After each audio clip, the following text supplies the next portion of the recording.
but he played sparingly and then was also battling through the death of his father. That was part of why they were seeking, at the time, immediate injunctive relief, because he had to declare for the NFL draft by February 7th, and obviously didn't do that. Now the draft has happened, so there's not a lot of options for him right now. So he's a little bit up a creek with his options. You use the word dubious. I think that's a good word.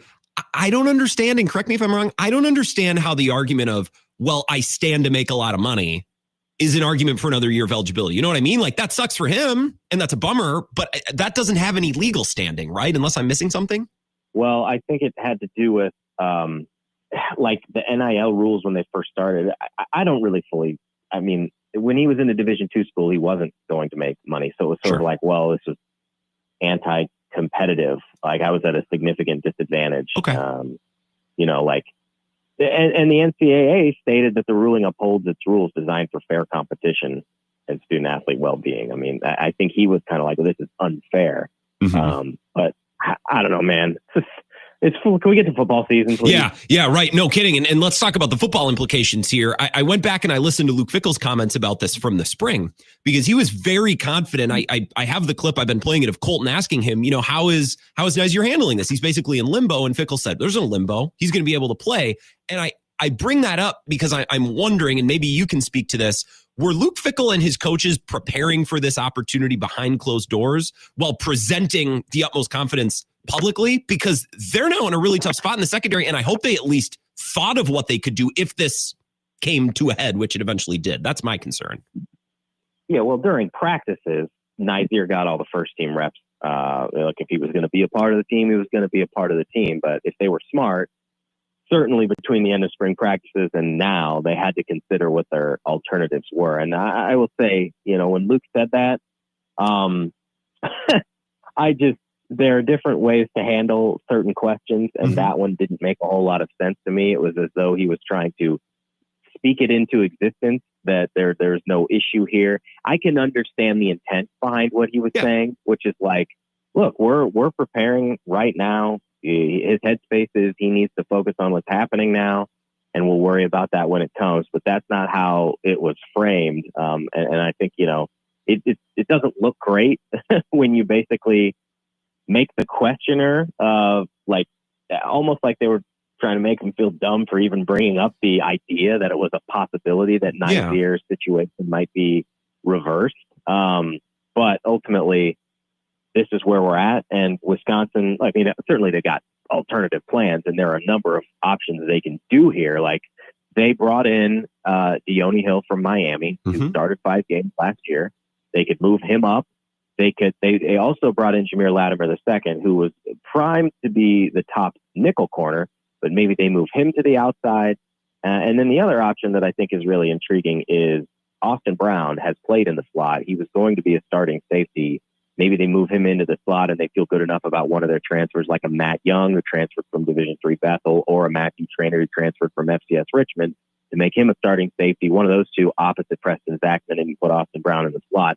I think if this were a different position, you'd feel much worse about it. But I don't want to minimize how important Nyzier was to the secondary and that cornerback room. I just think they've at least got some options. And if there is a silver lining, this happens about 2 weeks before fall camp, so you can prep your guys, as opposed to it's game week and we just lost our starting cornerback. Of course, it could always be worse. That's a life lesson that I try to remind myself at just about every opportunity. And how lucky are they that Ricardo Holman is back for another year? Because that wasn't a given, right? He was a guy who could have explored NFL opportunities. How lucky are that he's back in that room this year, because that wasn't guaranteed. Oh, it certainly helps. And last year, I mean, Nyzier took a lot of the throws in his direction because people saw what Ricardo did 2 years ago. He had 7 interceptions and nobody really wanted to throw in his direction. So I'll be interested to see what happens this year. I imagine quarterbacks are going to be looking at this and thinking, whoever they put out there opposite Rico, we want to throw to him. But Holman is he's a great leader. He's extremely respected. And at least you have that you can bank on. But it's almost a completely new cornerback room other than Holman and then Emilio Agard, who's just a second-year player. They totally overturned that room. So let's talk about the offensive side because we're coming up here on fall camp for a Badger Bite at Badger Connect. Jesse Temple is here, by the way. You spoke with Joe Bruner about that offensive line and kind of how that's shaping up. And it seems in all of your interviews and your commentary and your stories on this, all these guys, especially on the O-line and the tight ends, the fullbacks, they're jacked for the direction of Wisconsin football. Can you talk a little bit about that interview and maybe some of the different things that we could see in camp on the offensive line and on that offense specifically, differing from last year or the last 2 years? Yeah, I mean, obviously hope springs eternal this time of year, and it's great to be excited. 2 years ago, everyone was excited about So Longo's offense, and it didn't materialize. But what I will say, and I've said this since the spring, Grant, as you know, is everything that they've done this offseason just feels like it makes so much more sense for what Wisconsin has been and what it ought to be in the future. It doesn't mean you have to be stuck in 1992, but you can take the concepts that worked for 30 years and expand on them. And that feels like what they're trying to do with Jeff Grimes and all these offensive linemen. You can feel the excitement in the way that they talk and the smiles that they have. And that can sound super cliche, but these dudes came here because they want to knock some people into another gear. Yeah. And that's what they're going to have the opportunity to do. It's based on physicality. It's a run first approach. And I mean, Joe Brunner is a great example of an in-state guy who grew up watching some of the best O-lines. In that interview, he mentioned the 2010, the 2011 offensive line, the 2014 line that blocked for Melvin Gordon's record-breaking season. They want to be able to get back to some of that physicality and nastiness, and it really feels like they have some of the pieces where they can do that. The questions are, what do they do at left tackle? Because Kevin Haywood suffered a torn ACL. He was your projected starter. They brought in David Heinsohn from Central Michigan, presumably to fill that spot. Brunner's going to be your starting left guard if all works out, but they've got an opening at right guard, which is an ongoing competition. So at the very least, they've got 3 returning starters, and there's a lot to be excited about with that offensive line. Well, I'm excited. I hopefully we can see that O-line and that offense kind of do what they've done to lesser teams in the past, talking about Miami and Middle Tennessee. If that's the week 2 opponent, I think, I don't have the schedule in front of me. Hopefully they're able to clobber those teams and we're able to see that physicality early and often. Got about a minute. You have a new episode of The Camp Out with Zach today. What can we find in that episode? And then what can we look for at Badger Connect over the next 2 weeks as we prepare for fall camp? Well, we did address the Nyzier Fourqurean situation. We also talked about the Billy Edwards Jr. Bro Pribula story. Bo said on a podcast, he's a former Penn State quarterback who's now in Missouri, that he was going to take a visit to Wisconsin. That was going to be his first visit, and Wisconsin ended up getting Billy Edwards Jr., so it's an interesting sliding door situation. And Badger Connect, well, there's an open basketball practice today for reporters for the first time this summer, and obviously fall camp is less than 2 weeks away, so you can get all your coverage at Badger Connect. It's all starting to fire up. It's that time of year, Jesse. Well, I appreciate your time, and we will certainly consume your coverage and get ready for the season. I can't wait. Sounds good. Thanks, Grant. This is the Wisco Sports Show with Grant Bills on the Wisconsin Sports Zone Radio Network.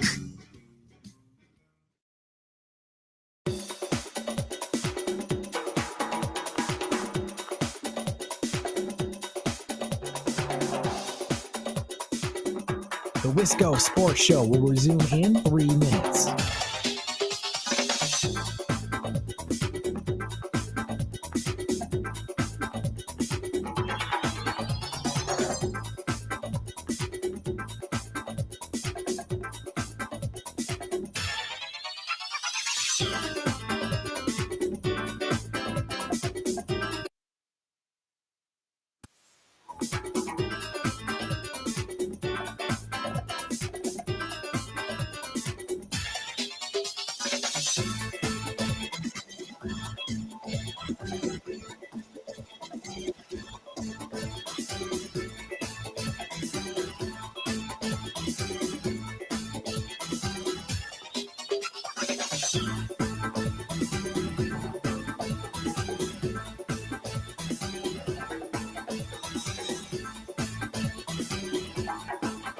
The Wisco Sports Show will resume in 2 minutes.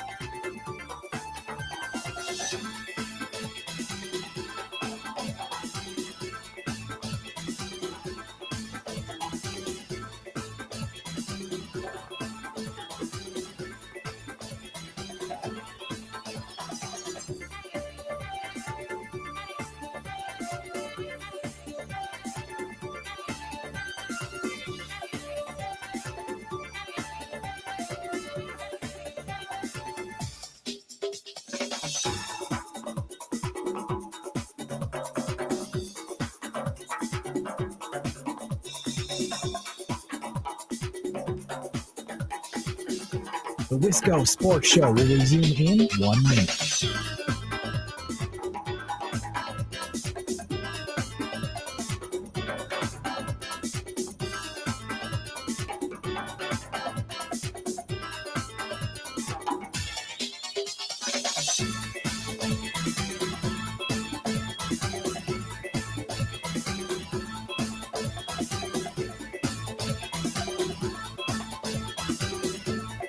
The Wisco Sports Show will resume in 30 seconds.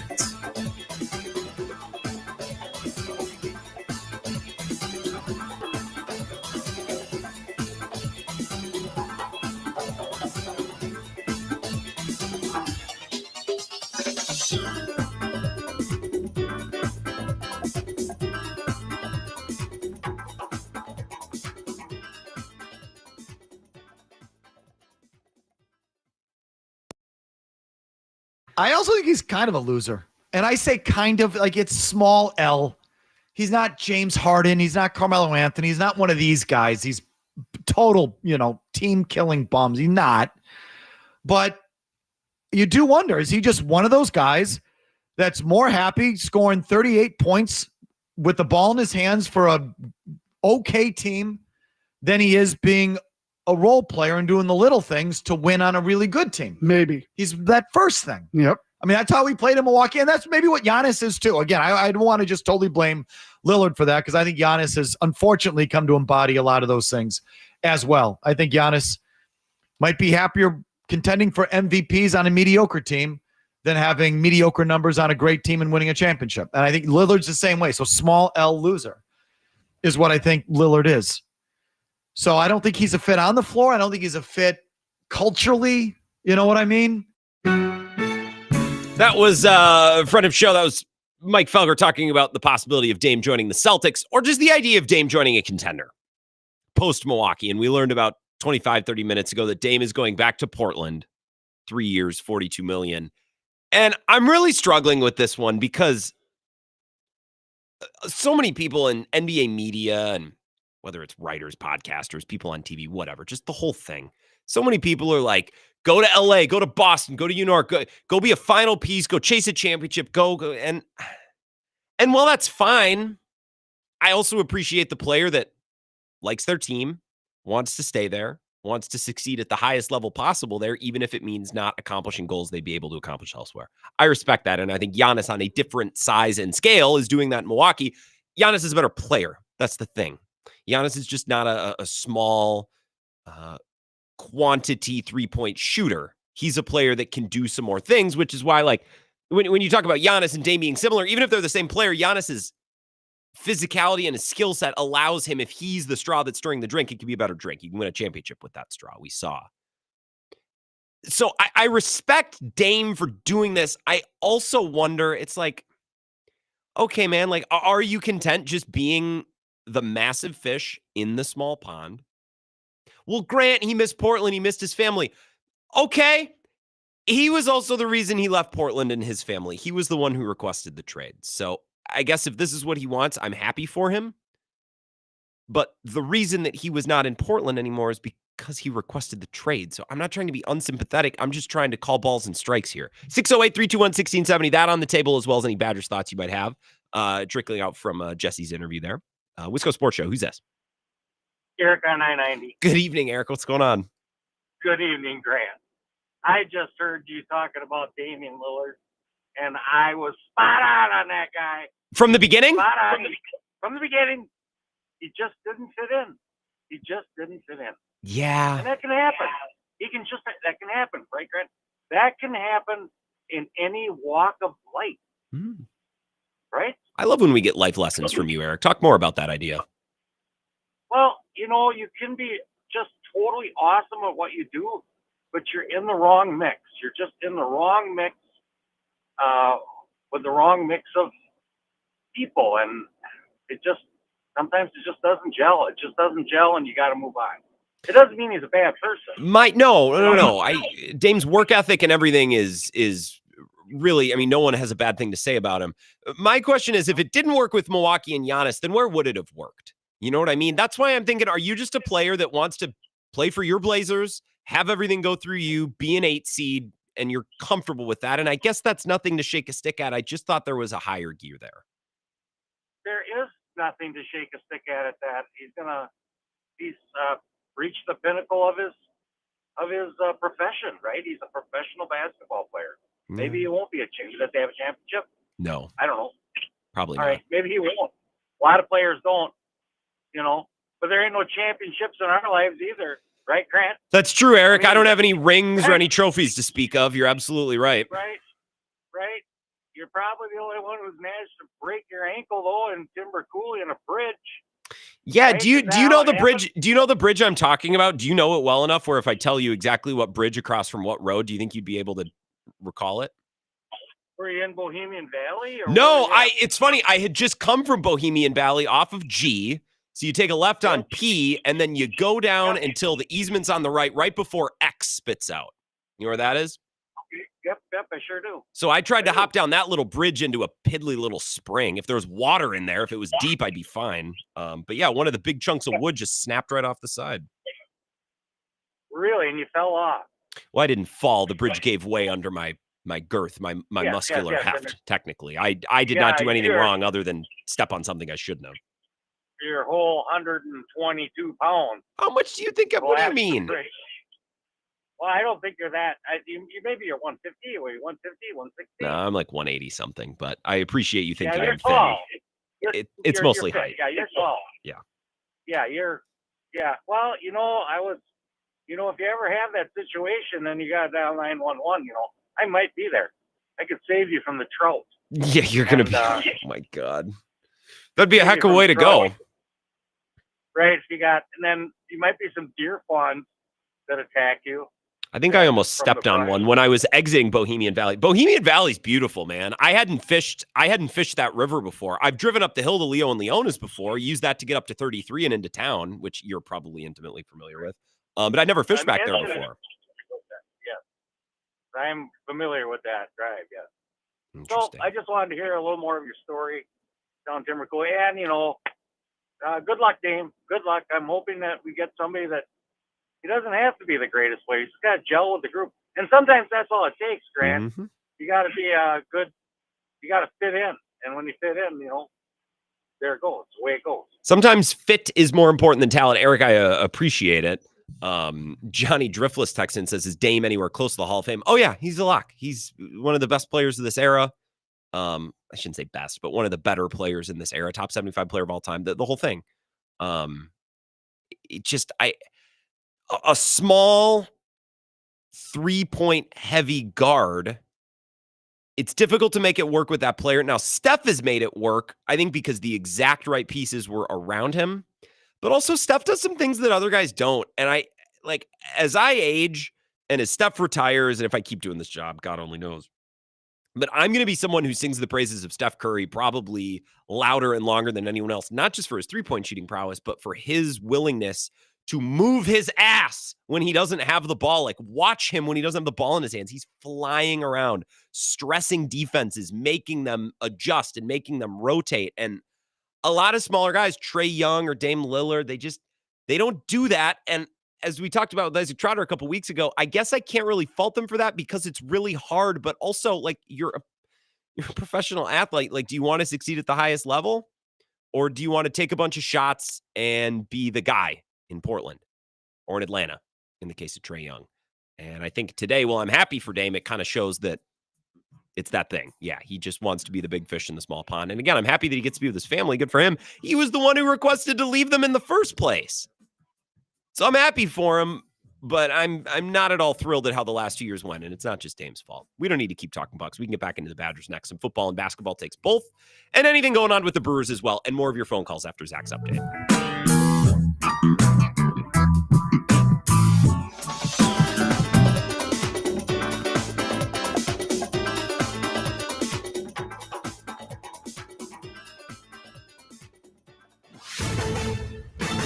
This is a Wisconsin Sports Zone update. Well, the All-Star break nearly over. Brewers are in Los Angeles, where they're going to open up the second half of the season against the Dodgers tomorrow night. Milwaukee will do so, sitting in second place in the NL Central, one game back at the Cubs. Brewers actually won 7 straight heading into the break, but manager Pat Murphy says they haven't really done anything yet. We have a long way to go. We come back from the break. We have the mighty Dodgers. Then we go up to Seattle. I think they're in first place or pretty close. And then we go someplace else. I don't know where else. But then we come back here, play another first place team, and then it just seems like, nothing gets easier. So, yeah, we just got to keep that edge. Again, the Brewers will be in L.A. tomorrow night to start the second half of the season. Turning the Bucks, they made the signing of Cole Anthony official yesterday. He averaged 9.3 points, 3 rebounds, and 3 assists per game last year for the Magic. Also announced the re-signing of Chris Livingston just 2 weeks after waiving him. It's a 1-year deal worth $2.3 million. He's been really good in summer league action, averaging nearly 21 points per game. Milwaukee will close out its summer league schedule tomorrow against the Heat out in Las Vegas. Rural Mutual Insurance, keeping Wisconsin strong. When a company only does business in Wisconsin, that's Wisconsin Strong. Rural Mutual provides all lines of insurance, including commercial, farm, home, and auto. And your premiums stay right here to keep Wisconsin strong. Local agents, local underwriters, local claims adjusters. Rural Mutual Insurance, keeping Wisconsin strong. Well, tomorrow is reporting day for the Packers rookies up at training camp. They will be joined by the veterans on Tuesday. First practice of camp is on Wednesday. As for Wisconsin, they're still dealing with the news that they likely won't have cornerback Nyzier Fourqurean this season after an appeals court overturned an injunction that would have allowed him a 6th season. With this Wisconsin Sports Zone Network update, I'm Zach Heil. Nyzier's kind of in a tough position where he's. Why is that? Well, he's got that hearing in May later. He's playing. Okay. So I don't know why would there be any tough Maybe there's a situation. limbo. He could be ruled. No, he's not going to be. So I don't know why it would cause him any limbo. It's kind of that same thing. People tell you today it's harder to build teams and programs and cultures because of the nature of college football. I think that's just an excuse. Why would you put anything in your head that would keep you from doing everything that you need to do here and how you're going to grow to move forward? I don't think that there's anything that is going to hold him back. We're moving forward 100%, and that's what we believe. This is where Wisconsin gathers to talk sports. Packers, Brewers, Badgers, Bucks. The Wisco Sports Show is on the air. Now, here's your host, Grant Bills. One more time, that's exchange between Luke Fickell, Colten Bartholomew. That's from earlier this year. And I bring it up because I think it's aged a lot better for Colten than it has for Luke Fickell. We'll talk with Colten here in about a half hour. He'll be here at 5:35. Badger Extra, State Journal. He's really good at covering these types of things. And I think Zach and Jesse are both fine with that because I think Zach and Jesse are sick of talking about the legalities of the Xavier Lucas situation or now the Nyzier Fourqurean situation, transfers and waivers and exemptions and injunctions and all that stuff. Your phone calls on any Badger topics, welcome at 608-321-1670, whether it be football. I kind of gave you my take on that. I just hope Luke Fickell behind closed doors was a little bit more receptive and open to the idea that this would happen and that he would have to work around this. Because if his obstinance and confidence publicly on this is any measure of how he was coaching and preparing for the season, that's a miss for me. And that shows that he did not read the situation correctly because this case is flimsy and 2 out of 3 judges decided exactly that. And even the third judge that sided with Fourqurean was like, all right, like I'll side with you, but this is not exactly ideal. This is not perfect. This is not open and shut. I also noticed some Badgers basketball tweets today, and holy cow, Michael McCleary, Badger Extra, the State Journal. May I read you some tweets, please, if I may? The Badgers let media sit in on practice today. Quick thoughts. Thought number 1. Andrew Rohde took 5 threes off the catch, made all of them. The best play was a pass cutting to Jack Robinson for a layup. Looked great. Another point. Will Garlock is enormous. 7 foot easily, maybe 7'1", taller than Nolan Winter. Another one. Nick Boyd, crazy fast with the ball, but thought Jack Janicki analyzed it well in saying that the next step is applying that speed to Wisconsin's system. Boyd leads, though, talks a lot. John Blackwell and Austin Rapp dialed up trash talk too, elevated all. And how about this? Get some goose pimples reading this. Blackwell's bag is deeper than I thought. Didn't leave today with any doubt that he's taken a step forward. Badgers coach Greg Gard said the whole team has. Yeah, it's a Final Four team. I don't mean to overreact. And I hate to break it to the haters, but this team's going to be really, really good. Now, tournament results, I don't know. It's a long ways off. We're not there yet, but I feel fairly confident that this team has accomplished the goals that Gard has talked about over the last couple of years. Get old and stay old, but also keep talent bubbling up through your system. Hometown recruits bubbling up through your system. It can't all be transfers, but you use those to supplement to make sure you always have veterans on your roster. Otherwise, you end up like Illinois last year, very talented, but not able to compete in the current climate of college basketball. And Brad Underwood in that postgame talked about it last year. He's like, these guys are old. John Tonje's a grown man, right? Stephen Crowell, a grown man. Klesmet, much the same. Couple of texts coming in, 608-321-1670. Some very, very highly specific conversation about the Cooley region, or the district, as Eric on I-90 calls it. Joe in Minneapolis, hey, Joe, says, big game today at the NBA Summer League. Wisconsin proud Connor Knippel versus Ronnie Harper, undefeated teams battling it out for the last seed in the playoffs. Are there playoffs in the Summer League? Phew.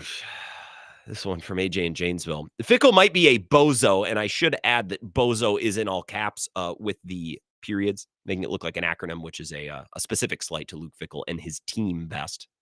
This maybe shouldn't be news. Many of his key assistants joined Marcus Freeman, the former Cincinnati DC staff at ND, and only a few followed him too and still are in Madison. Without getting into the weeds of assistant coach salaries, that might say something about him. It just might, AJ. I think Luke Fickle has been on the short end of some bad luck. Both of his starting quarterbacks of the last 2 years getting hurt and missing time certainly is a big part of that. I'm not going to hold that against him. He also hired Phil Longo, which was a catastrophe. And I actually think it was worse than it needed to be, because hiring Phil Longo to run the air raid it could have gone poorly. It did gone poorly. I think he made it worse by in year number 2 saying, well, actually, I don't want you to go full-born air raid. I want you to do like this hybrid thing. And if I was Phil Longo, I'd be like, why'd you bring me here? You know what I mean? If you want to get back to this toughness in the trenches and imposing our will and mauling guys, then why am I here? Why did you hire an air raid guy to quickly decide you don't want to run the air raid and I'm still employed? So I think the Phil Longo hire was a nightmare that was made worse. I think it actually was worse than it had to be. Now, I like the Jeff Grimes hire. I think that'll make sense. And I think the players are excited about it, as we talked with Jesse.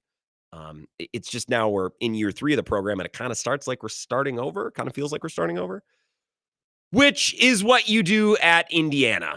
And that's what you do historically at Minnesota and at Nebraska in recent memory. That's not what you do at Wisconsin. That hasn't been how this thing has gone. So there's not a lot of patience here.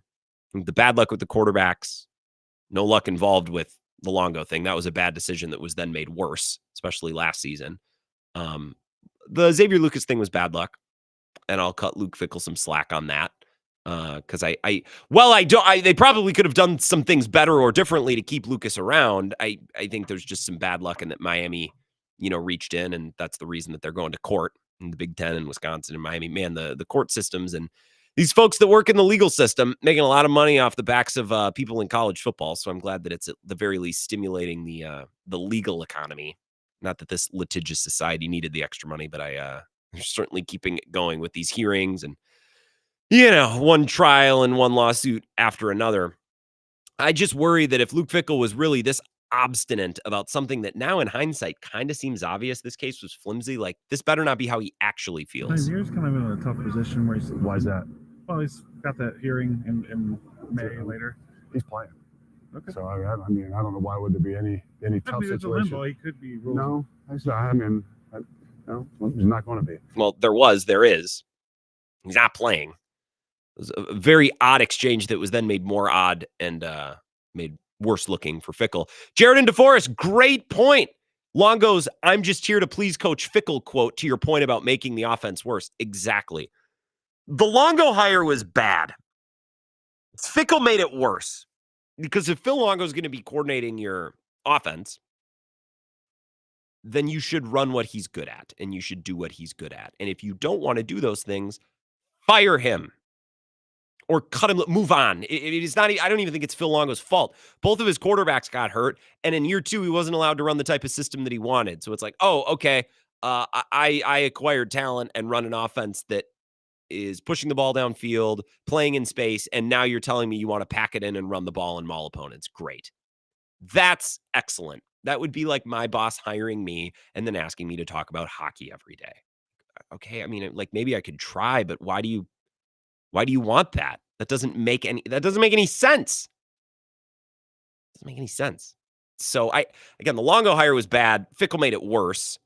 And he's dealt with some bad luck, but I don't know. This is just sorry, Badgers fans, this is not up to snuff. And I don't want expectations to be reset or the clock to be reset. Like, well, actually, this is year number 1. You got to give him time. Well, he had 2 years, and it actually got worse from where it was at the end. I don't know. A couple of tweets here in response to the Damian Lillard thing. Jared says, shows he was never serious about winning a championship, wants to be a one-man team, only cares about numbers and money. I don't know that I don't know. I don't know about that second part, numbers and money. I think his heart is in Portland. His family quite literally is still in Portland. He must have not wanted to move them or whatever. I don't know. Legally something with his, I think he's divorced with his wife or the mother of his kids. Maybe they were never married. I don't know. I just think, like, do you want to be a part of something? Do you want to fit in with teammates and sacrifice your role and the freedom to play that you want to play for the greater good? Or do you want to be the guy in Portland that's, for the most part, a team in a city that very few care about nationally? Do you want to be the 7 or 8 seed and jack up a bunch of shots? And I think it's the other. I think it's the second thing. And I'm glad that he's there with his family. I'm glad that he's back where he wants to be. But again, he was the one, my brother in Christ, you were the one who requested a trade. So, like, that's another thing. Finally, he gets to go back. It's like, well, they didn't kidnap him and bring him to Milwaukee. He very publicly requested a trade and then was almost like instantly regretting it. It's like, that's not how that works, man. Chris Haynes does have some reporting on this or some recent tweets, even though he got outscooped by Shams, which is kind of funny. It's very funny, let me just say. Portland GM Joe Cronin met at the Stars house weeks ago, and the two made amends and focused their attention on getting a deal done to give Lillard the opportunity to retire as a Blazer. Retiring as a Blazer is signing a 1-year contract at the very end. You don't need to do this to retire a Blazer. I'm not surprised he didn't want to go to Boston. The reports were that Tatum was recruiting him. He didn't want to play there, nor should he. It's not a good fit. And people say, well, he can come in Boston. He can just be a catch and shoot 3-point shooter. He wasn't that in Milwaukee before he blew his ACL or before he blew his Achilles. Why are you telling me now that 2 or 3 years later, he's going to be better at a role that he's never been good at after an injury? It doesn't make any sense. So Chris Haynes, I see, has a little bit of a video welcoming Damian Lillard back. Okay. Those two parties deserve each other. And I do want to have some sympathy for Dame because I don't think it was all his fault that it didn't work. I think Giannis shares some blame too. Then again, it's Giannis's team. You request a trade to go join a team that's winning and a contender. You're probably not going to be the guy anymore. Be like Kevin Durant going to Golden State. You know what I mean? Like, you understand it's Steph's team. And I think eventually that wore on Kevin Durant, but it's a little bit easier to suck that up when you're winning championships every year. Like they were, and Kevin Durant was excelling with the ball in his hands in those playoffs. Finals MVP both of those years, right? I think, before he got hurt in 2019 against Toronto. And remember, those Canadians cheered during that too. Never forget that. For as nice as Canadians say they are, Montreal people, they boo our national anthem too. Got a text here that says, NBA again, WTF. You're right. Let's talk about the NFL game that was played last night. You friggin' babies. I'm a little sick of hearing it from you people. I do 4 hours on Bill's show earlier today. I got people complaining that I'm talking Badgers. I do 2 hours tonight. There's breaking news that pertains to one of our teams, none of whom are playing right now, by the way. The Brewers haven't played since Sunday. The Packers don't start training camp until next week, and there could not be less going on with that team, unless you want to relitigate Elton Jenkins' contract situation for the 1,000th time. I'm talking about Badgers news. I'm even telling you reports from Badgers basketball practice today. I'm reacting to Dame and that news today. More NBA. You know, stuff it up your ass, respectfully. I'm getting a little sick. Maybe I'll just take tomorrow off. I'm sorry, I'm not actually frustrated, but maybe I'll just take tomorrow off. I got a doctor appointment in the morning anyways. Maybe I'll go home afterwards. It'll be fine. Thank you for your text, though. I appreciate you for listening.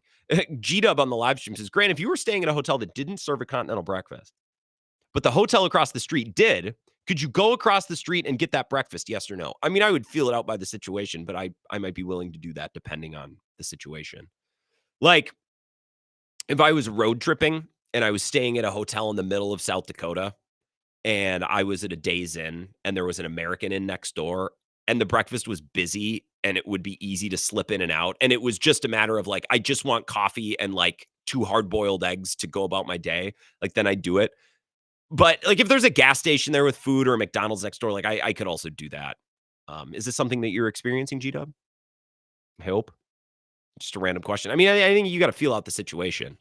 I don't think you're completely, I don't think you are taking advantage of that hotel. Again, if it's busy and it's just easy to slip in and grab a coffee and a couple quick bites before being on your way. But if you're like going to sit down there and like lounge, like I remember went to the continental breakfast at Stony Creek in Alaska a couple months ago. And I brought my laptop down there. I was doing some work. Like, if you're going to do that, like, no, I think that's a bridge too far. But if you're just going to grab coffee and a quick bite of protein to be on your way, like, then I think you're in the clear. Appreciate it. At least we're not talking NBA continental breakfast. This is much better. We're going to take a slightly early break, so we have more time on the other side of the segment because Colten Bartholomew is coming up at 5:30, and I want to make sure we have time to get everything in. So more from you next at 608-321-1670. We'll continue after this. This is the Wisco Sports Show with Grant Bills on the Wisconsin Sports Zone Radio Network.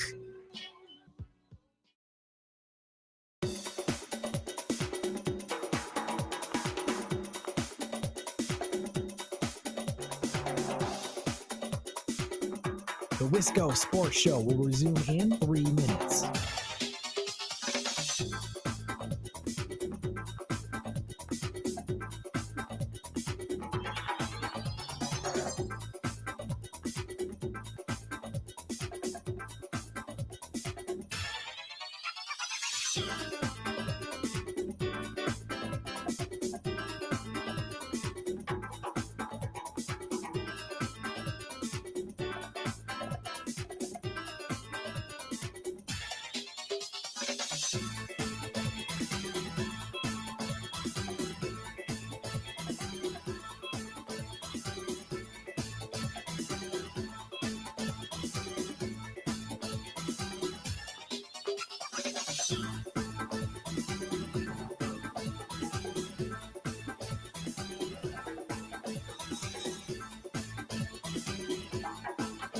The Wisco Sports Show will resume in 2 minutes.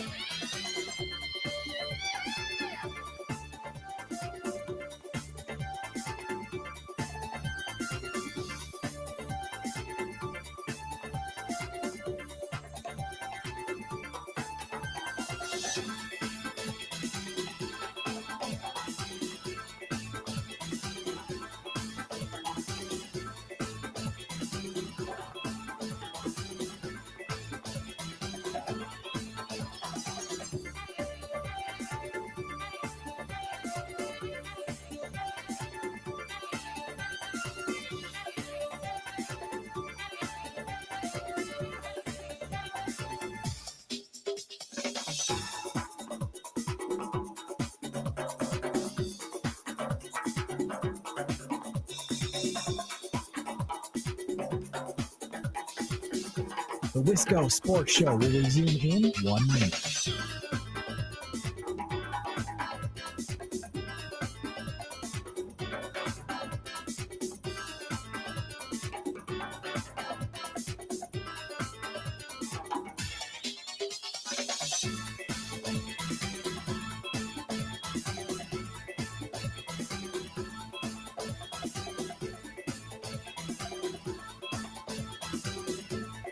The Wisco Sports Show will resume in 30 seconds.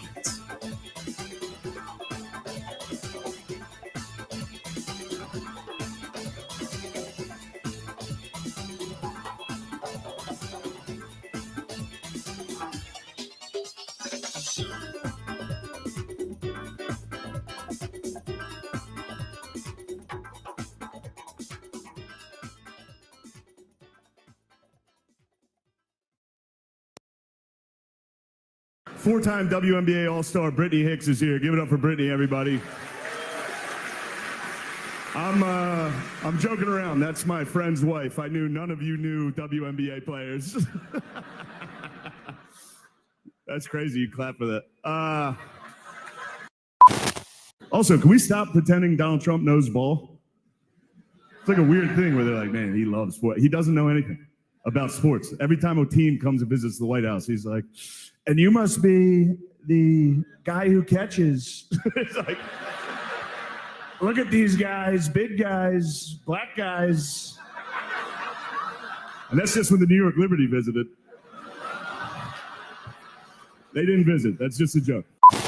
SGA is here. Give it up for SGA. Hell yeah, bro. And now everybody sitting around him is in foul trouble. Travis Hunter won the Heisman Trophy this year. He's the first defensive player since Charles Woodson to win the Heisman. Congratulations, Travis Hunter, winning the Heisman. That's something they can never take away from you, unless you kill your wife and a waiter, in which case they can take that away from you. And there's Charles Woodson. How about that? And what a season he had.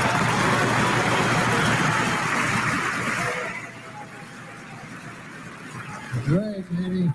He became the first defensive player to win the Heisman Trophy. And congratulations, Charles. That is something that no one can ever take away from you. Unless you kill your wife and a waiter, in which case... all bets are off.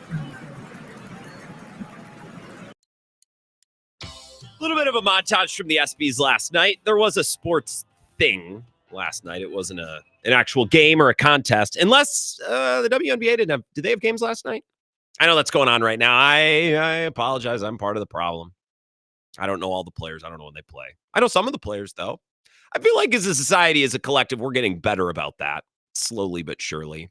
Then again, we're also being made to feel guilty because we're only doing it because of Caitlin Clark. I'm not really sure where we stand. I'm not really sure how to feel about that one. But I thought Shane Gillis was fun. I thought it was funny. I saw, and you know how I know that it's funny. You know how I'm in the right by enjoying that is because I saw Dan Le Batard bitching about it today. And I normally like Le Batard, but he is the classic stick in the mud guy about these sorts of things. Quote, ESPY's monologue was provocative just to provoke. I'm not even. That's like when Peter Griffin said, it insists upon itself. I don't like The Godfather. It insists upon itself. Earlier this month, Dan Le Batard questioned whether Shane Gillis would be willing to criticize the athletes in attendance when he hosted the ESPYs.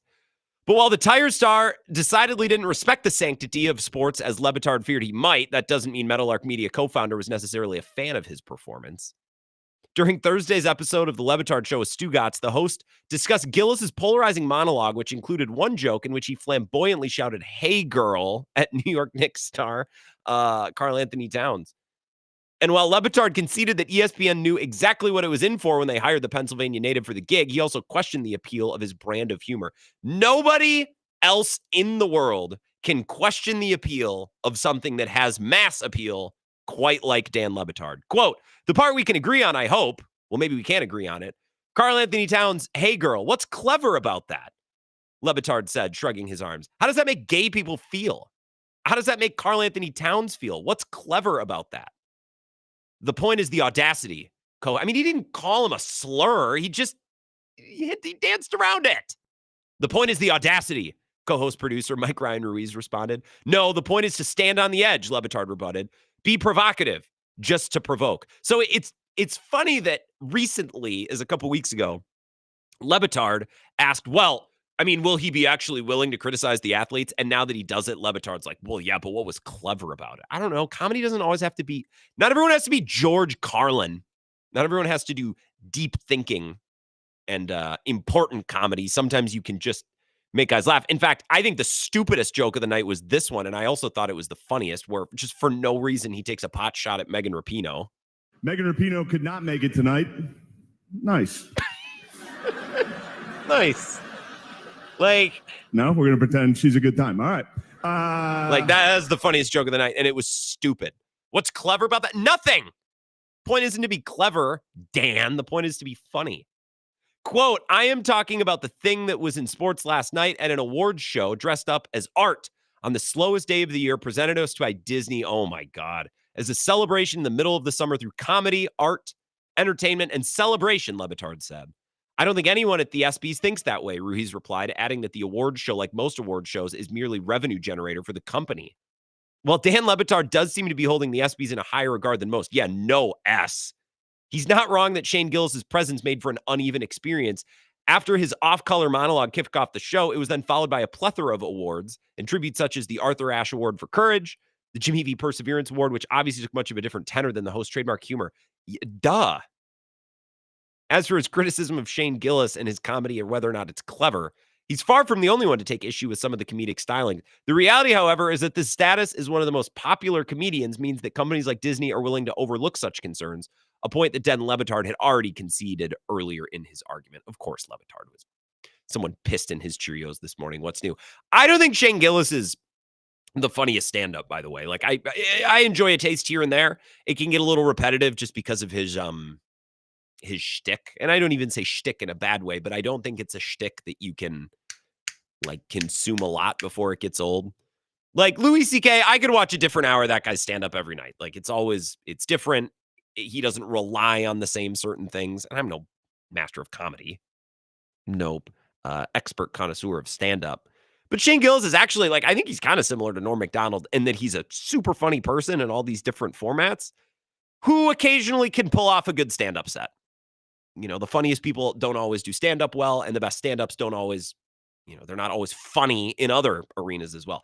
I thought it was good. It was funny. It's also the room was kind of awkward. That room, you put any comedian out there, they're going to be awkward because it's not a comedy club. It's a massive banquet hall where people aren't loaded and they're not in the mood to laugh at a stand-up. This is so stupid, but it makes me laugh. Megan Rapinoe could not make it tonight. Nice. Megan Rapinoe could not make it tonight. Nice. It's that's clever. Or stupid, or it's clever because of how stupid it is. No, we're going to pretend she's a good time. All right. All right. Oh, my God. So I enjoyed that part of the ESPYs. I didn't watch it live. I watched it after the fact. So I am part of the problem, I guess, for live television ratings. But I did look at some of the award winners in the final hour of Bill's show today. It's I didn't even know what kind of awards. I guess I should have remembered the Arthur Ashe Courage Award and the Jimmy V Award. I guess I should have remembered those. The rest of them, it's best team, best athlete, best football player, best basketball player. It's okay. It really is let's do some type of show that'll get some ratings in the slowest sports week of the year. Levitard, what a turd. It was provocative just to provoke. Dan, what does that even mean? I also don't think it was that provocative. It's not like he was throwing slurs around. He was pushing buttons, but that's what comedians do. It was provocative just to provoke. It insists upon itself. It insists upon itself, Lois. It insists. I'm going to break a little bit early here. We'll get to Colten Bartholomew on the other side of this break. And then at the very end of the show, I want to pick at some of the latest writings, the latest rumors from Ken Rosenthal. He has a What He's Hearing column out today, kind of in a couple weeks of advance of the trade deadline. So we'll get to that next. But Colten Bartholomew going to join us to talk more about the Nyzier Fourqurean situation next. This is the Wisco Sports Show with Grant Bills on the Wisconsin Sports Zone Radio Network.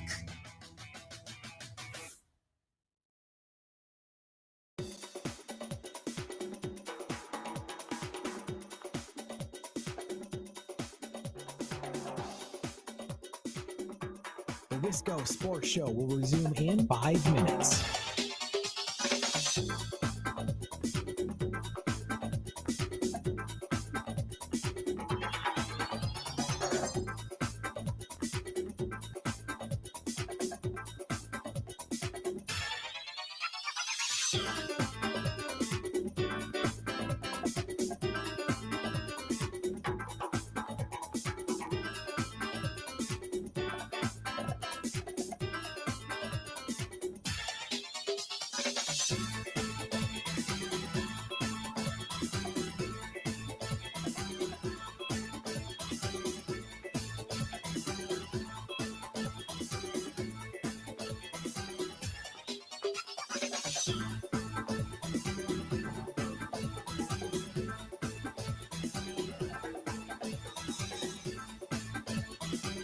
The Wisco Sports Show will resume in 4 minutes.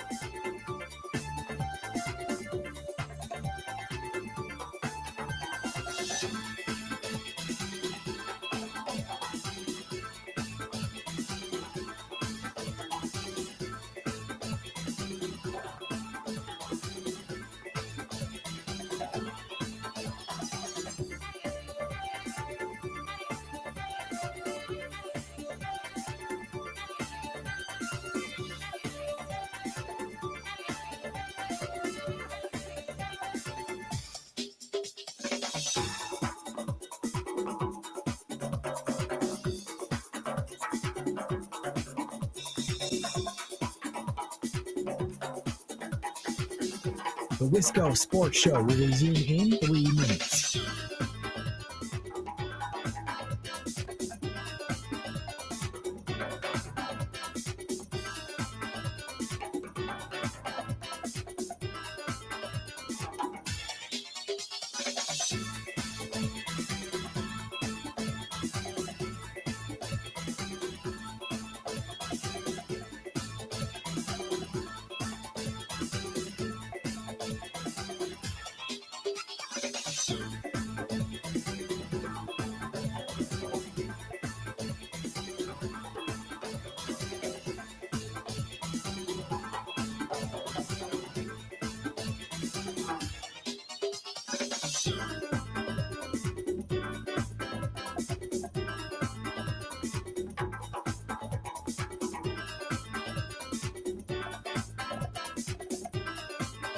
The Wisco Sports Show will resume in 2 minutes.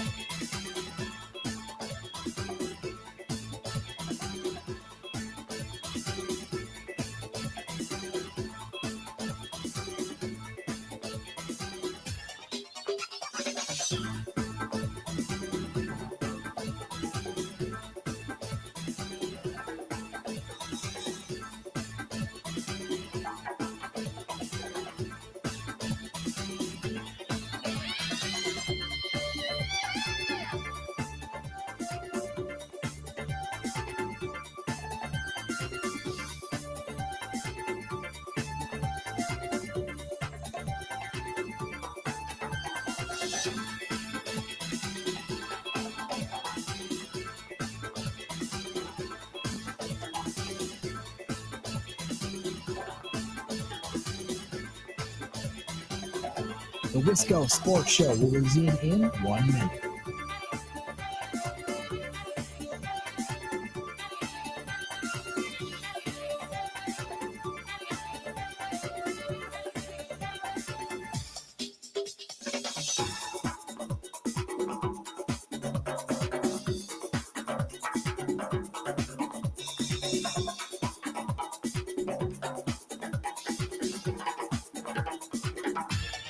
The Wisco Sports Show will resume in 30 seconds.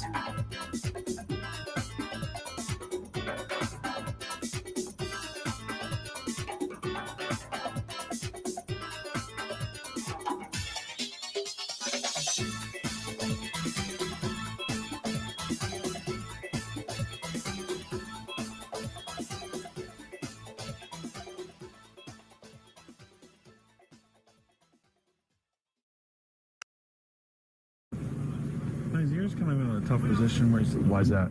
Well, he's got that hearing in May later. He's playing. Okay. So I mean, I don't know why would there be any tough situation. He could be ruled. No, it's not. I mean, no, he's not going to be.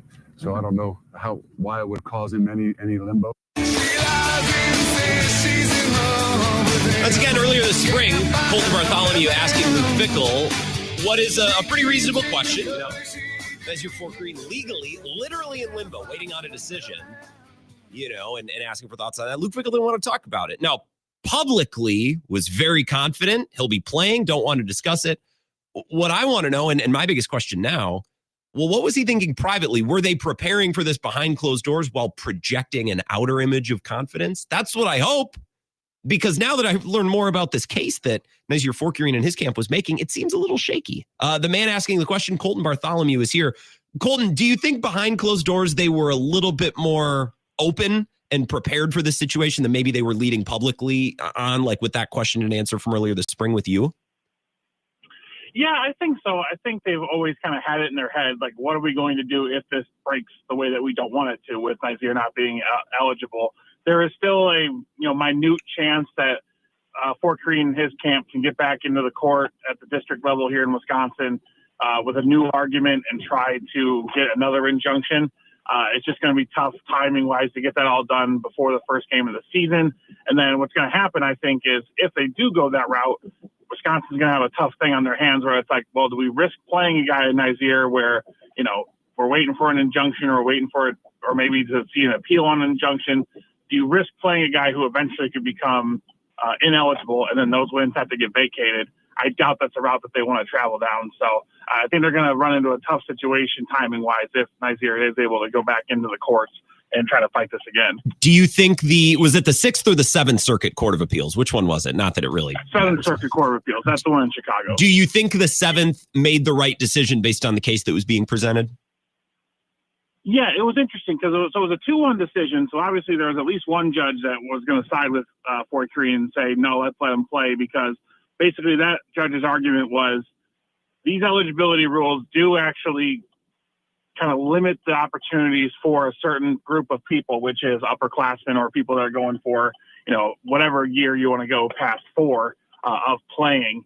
But in his dissent opinion, he also said, but there wasn't enough evidence brought by Fourqurean's attorneys and his camp to really make a judgment solely based on that. So the rest of his dissent was kind of about that overarching idea that these rules are anti-competitive and are, going in the face of the Sherman Act, which is the big thing that is, wrapping up all of this stuff in college sports right now with the rev share and Title IX and NIL. Is like, how do you combine all of that with not being employees but not being, antitrust? So that's all on the one side. Basically, what the dissenting judge said, though, was like, I think I would probably rule for Nyzier, and I'm going to, but there wasn't enough brought to our court's attention to go all the way with it. And I think that's something that's going to be interesting, is if Fourqurean and his camp decide to go forward and try again, how much they lean into this idea of, upperclassmen as a class of people, or that 5th, 6th year senior as a class of people that are being, affected by this, as opposed to just Nyzier Fourqurean, because they went the just Nyzier Fourqurean route, and as we've seen, it wasn't successful. So is their case that I played at Division II one year, and that was an opportunity that I didn't have to get the revenue sharing money, the NIL money, and some of these upperclassmen, they came along at a time where earlier on in their careers they weren't able to achieve those earnings because it wasn't set up that way when they first began their careers. Is that their argument now, that they should be given extra time to make up for that lost time that they didn't have earlier? Is that the case? A little bit. I think part of the case, which I don't think that Fourqurean's camp went into as hard as they could have, was the fact that the rules changed in Division II, that once you played one game in Division II, back when Nyzier was there, once you played one game, you burned your eligibility that year. And Matt Mitchell, who's now an assistant at Wisconsin, but was Fourqurean's coach at Grand Valley State, he said, yeah, like, we had some injuries and I needed to throw him in on special teams to give guys breathers. But because I had already played him and his year was gone, I just kept playing him. I wouldn't have, because the overarching thing of the case was Nyzier Fourqurean's father passed away before that 2021 season. He wrote in letters to the court, and he had teammates and friends and coaches write letters to the court saying he wasn't himself. He was going through mental hardship. And that was basically the argument, was the NCAA waiver should have allowed him to get a hardship for that year. And that's the biggest part they were going for. The secondary piece was it's anti-competitive to not allow him to play because he's got a lot of money coming to him this season. So I think that they would have to try to lean more into the NCAA changed the rules and didn't give guys that were in Division II at that time kind of grandfathered in rights to continue to play or use a redshirt year that they probably should have. And they have in other cases where the rules changed and are grandfathering people in. So it is kind of an interesting dichotomy of where this case could go and if it goes anywhere, because this is, anytime you involve lawyers and you're talking about multiple levels of courts and appeals and everything, it's a lot of expense. And I know Fourqurean is a guy that's going to make quite a bit of money in rev share and NIL if he can play this year, because he's a guy that they're going to lean on to play a lion's share of the snaps. But now, if you're Wisconsin, how long can you, basically have that rev share money that you're intending to give the Fourqurean set aside to help him with the legal fees and stuff, versus when you have to kind of pull the cord and say, we've got to focus on the guys that are actually going to be able to play and distribute that money elsewhere. So just so I'm understanding, the rules of Division II have since changed to better protect future eligibility for players in the situation that Fourqurean was in? Correct. Yeah. Okay. So right now in That makes Division sense. II, you can play up to 3 games. So in Division I, it's 4 games and you keep your red shirt. In Division II, it's 3. Well, he played 11, and their argument was, 11 games, but not a lot of snaps, right? Exactly. And, they broke it down. It was basically 3 or 4 games worth of snaps. But like I said, Matt Mitchell wrote in his letter, like, I only played him because he had burned the rule or burned his eligibility in those current rules or at the time rules. The current rules, he would have still kept his red shirt, and I would have, utilized that and kept him off the field. And like I said, I think there was just kind of a miscommunication or a kind of a misread by Fourqurean's lawyers in terms of which argument to lean into that's going to have the most success. I think they threw kind of a shotgun approach at it. It's like, here are a bunch of reasons why, pick your favorite to the courts. And then that doesn't really work for judges. They need here's what we're going for and here's why. And I think that's why Nyzier's in the situation he is right now. Yeah, that seems to make sense. Colten Bartholomew is here, State Journal Badger Extra. He's the best with this type of stuff. I'm just curious, because anytime I talk to Zach and Jesse about this, they're like, I don't want to do the Xavier. Are you more interested in the legal side or issues like this and digging into it? Is this more of an interest to you, or are you just good at it and you're cursed to carry this torch for the Badgers beat? Which one is it? Probably more of the second one. I mean, I like legal stuff from a general sense. It's hard to read these court cases and the briefs and the decisions because it's all, cited with all the, precedent that they're going with and everything. So it's hard to really dig through there. But when you kind of figure out how to read it and then what you can kind of skim over, you find the nuggets that are important. But that's what I'm trying to do to give to readers is boil down this 20-page decision into the 2 paragraphs that tell you why the court made the decision they did. So I like that aspect and that challenge of it. But yeah, I'm not sitting here acting like I should have a JD or anything. Lastly, on that secondary, if anyone wants to give me one, I'm in though. Well, right. Yeah, exactly. An honorary JD, I'm in. Exactly. So in that secondary, thank God Ricardo Hallman is back. And I talked about this with Jesse last hour. Are they going to be able to cobble things together? They already lost Xavier Lucas. I'm sure this is not a place that they'd prefer to be in, but they got that transfer from Miami who should help, but how are they going to make it work on the back end in Fourqurean's absence, assuming that this doesn't change? Yeah, it's a really good question because I think Deani Hill and then maybe Gamir Latimer could options there. They're both guys that played on the outside at their previous schools. There's always an option too. Austin Brown is a guy who has played in their nickel spot, spent all spring playing safety, and I know that the coaches were really excited about him at safety and what he could be. They could move him back to nickel to give them a few more options, I would say, on the outside at corner because they have a pretty deep safety room with a couple of the transfers they brought in. Mm-hmm. I'm not sure. I think that's going to be really one of the most fascinating things of camp is how they kind of distribute some of those reps because, like I said, they were expecting Nyzier Fourqurean to be a 85-90% snap guy and then mixed in some of those other guys. Yeah. And those could be the future option, especially after Xavier Lucas left. I think that there's nobody I've gotten a couple of questions on Twitter about this, so I want to say it for you. There's no transfer option at this point. If you're looking at the transfer portal right now, you're talking about guys that have already been passed over in multiple cycles, or you're talking about guys that are on other teams, would have been cut list if the 105 roster limit was instituted for this season.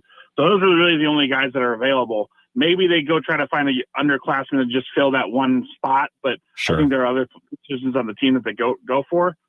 Emilio Agard's always been the name that's been thrown out there, but I think they really like him as the spell for Ricardo Hallman on the other side, and I think that's the spot that they see him in, that field corner.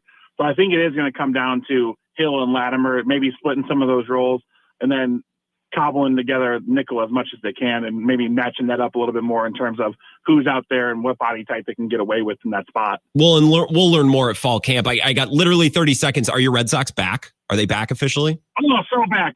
Last time we talked about the Sox, I was about to, give up and then throw the hat in the ring. Correct. But now it's all here.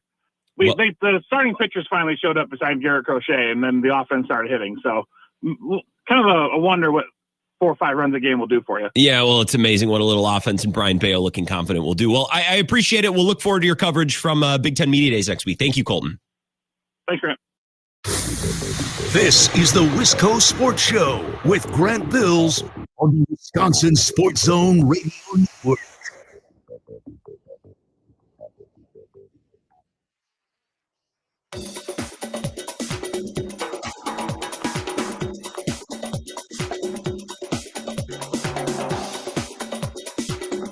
The Wisco Sports Show will resume in 3 minutes.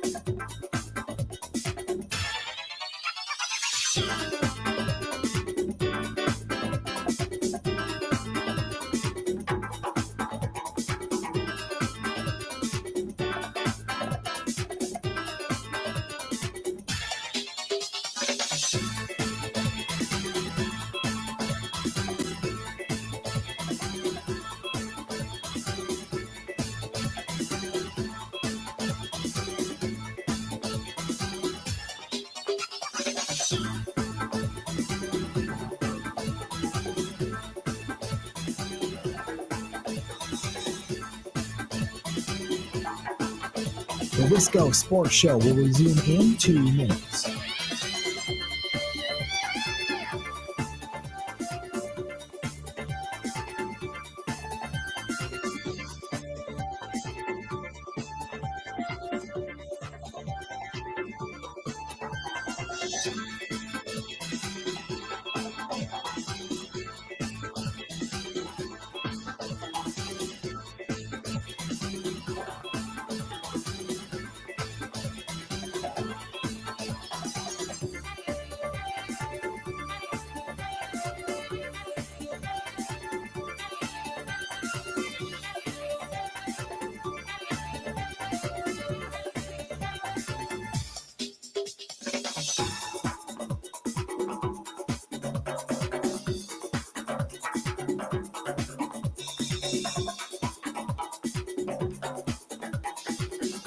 The Wisco Sports Show will resume in 1 minute.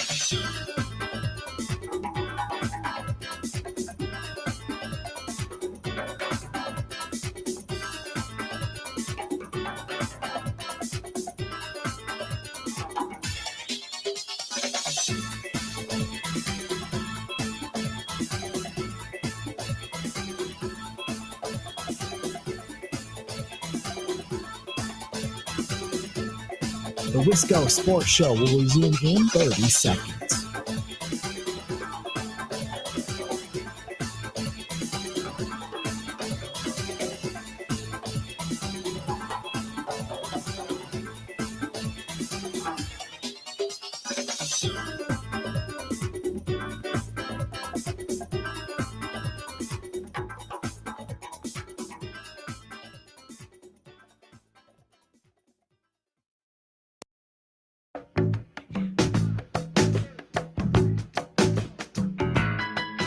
Final segment, but it's a long one.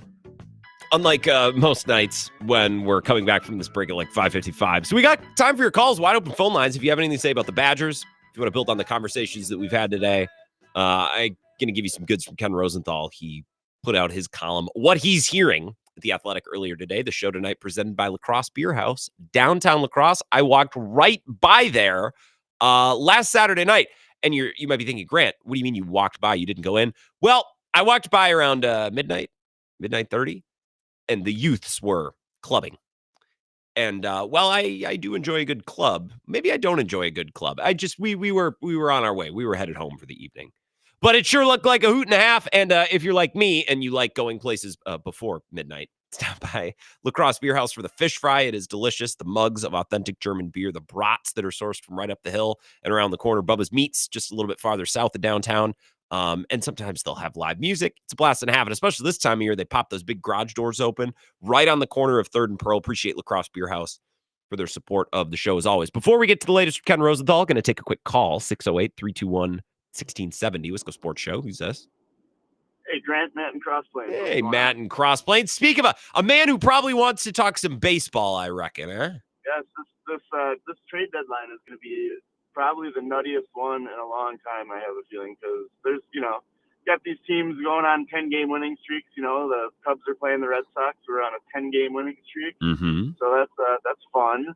Brewers, they're on a 7-game winning streak. So they're hot.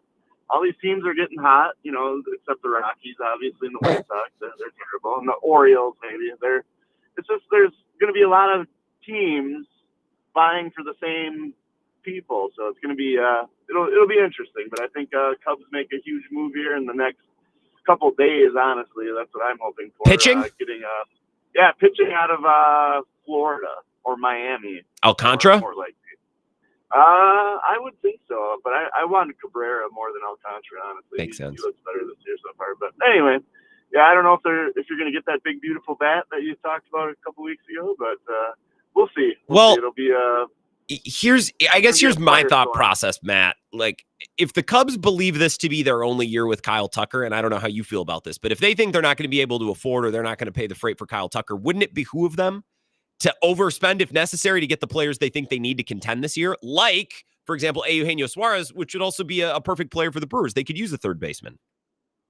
Yes, I think that's something that they're probably discussing right now, because I don't think Tucker re-signs with them. Not that they can't afford him, but They just, for whatever reason, they don't want to do that stuff anymore. After, I think, like the Soriano contract back in the day, and even Swanson's contract and Jason Hayward. That's why they're always leery of, doing crazy money like that for a guy. But yeah, but they have FU money. The point of having FU money, like the Phillies or the Cubs or the Dodgers, it's signing a deal like that and not caring. You don't have to care. You have too much money to care. Yeah. I mean, if I was in control, that's what I would do for sure. But yeah, I mean, we'll see. They might as well go for it if he's not going to sign. It's up to him too if he wants to sign. I mean, he can throw tons of money at him in there. Like the bigger city, like New York or something like that, that would suck. But it's honestly up to him. So yeah, we'll see what happens. And I think the Cubs are going to make a big splash here, like I said, in the coming days, and we'll see what happens.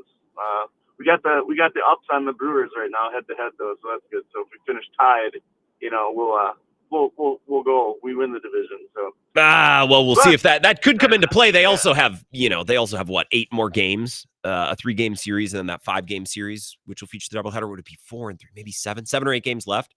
So the Brewers have 2 wins against the Cubs. Cubs have 3. They've only played 5 games so far because one of those games were rained out. I think the Cubs will have as much motivation as any team to buy and to spend and to overpay to get those pieces. Because, again, if they don't feel like they're going to pay to keep Kyle Tucker around, well, then go. Your time is now. This is your year. And I don't know that other teams are going to have that same amount of urgency. I know the Brewers won't, just because that's not how they operate. 608-321-1670, Wisco Sports Show. Who's this? Hey, Grant, it's Wally. How are you doing? Excellent, Wally. How have you been? It's been a bit. I know. Sorry. The baby has got me under wraps. I don't know what to tell you. That's okay. What's going on today?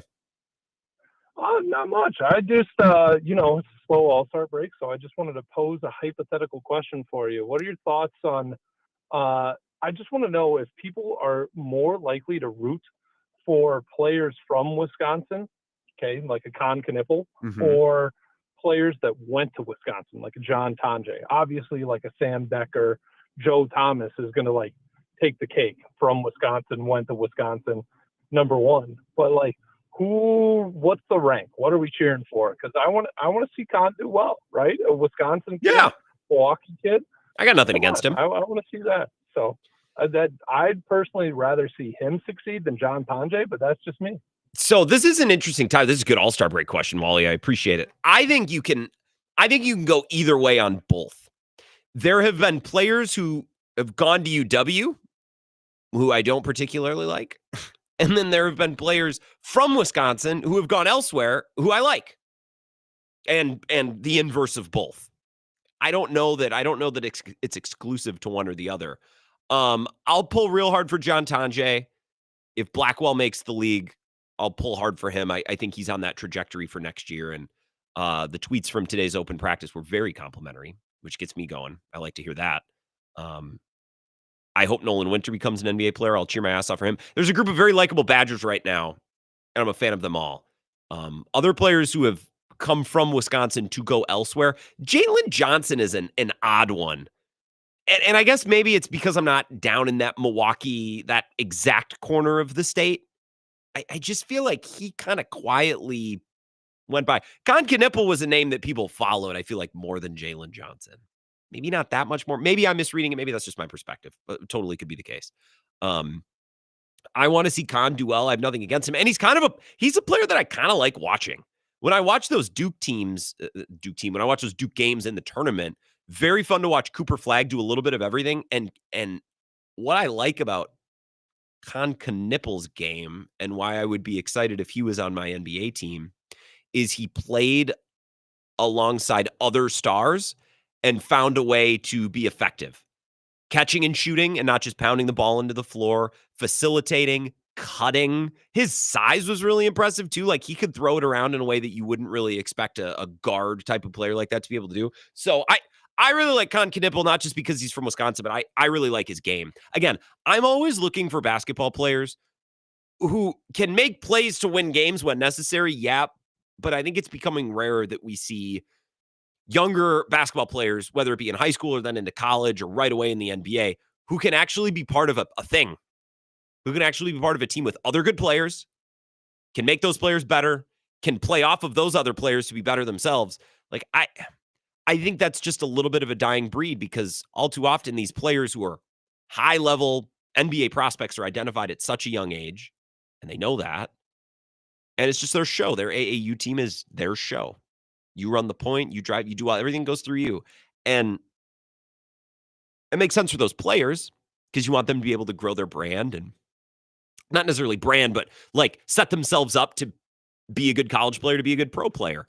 But there are way too many players where it's like you don't fit into anything. You don't play alongside. You are a skilled individual talent and nothing more. And I don't feel that way about Con Knipple. So I guess a long answer to a more specific question, Wally, I think it just depends on the player. There's plenty of players who have not gone to Wisconsin from the state who I've liked. There's been plenty of Badgers that I like. Johnny Davis, most recently, probably my favorite. But I have a little bit of a soft spot for Lacrosse Central and some of the really good players that have come out of there. It's just, you talk about playing together and being good teams, not just led by good players, although were certainly moments where Johnny Davis had kind of put that team on his back and hit big shots. But then, like, there were other nights where, if Johnny didn't have it going, like, that thing was built and Coach Ferguson had built that thing in a way where other players could succeed and play off of each other. And I like to watch basketball. Watching one guy take 40 shots a game on an AAU team in front of a bunch of scouts doesn't really do anything for me. That doesn't interest me. I have no time for that. I want to see a player that can be added to a team to contribute to winning on a higher level. So those are the players that I'll cheer for and that I'll get excited about. There have been Badgers players that haven't really been my favorite, whether they've gone on to play professionally or just do other things. Especially online. They're all vocal online. That's not commentary on Shoei, by the way. I like Shoei a lot. And I've come around to Sam Decker. I used to get frustrated, but now I'm like, you know what? Actually, I was the hater. I was the one in the wrong here. 608-321-1670. Appreciate the call, Wally. Did Ben a little bit. That's okay. You don't have to call every day. It's just I get excited when I hear from a caller who I haven't connected with in a while. There's one interesting thing in this Ken Rosenthal piece that I want to share. And maybe we can talk more about this tomorrow. He's positing this offseason that Kyle Tucker, to build off Matt and Cross Plains' call, could be a possibility for the Rays this offseason. They have a new ownership group. They have a new owner. Kyle Tucker's from that area. Maybe, just maybe, that new owner for the Rays, we see this a lot with new owner. I believe Bill Simmons calls it the new ownership syndrome. You just want to get in. You want to make a splash and show everybody, I'm here. I'm locked in. I'm dialed in. Wouldn't that be interesting? That or the Yankees, really anywhere other than the Cubs.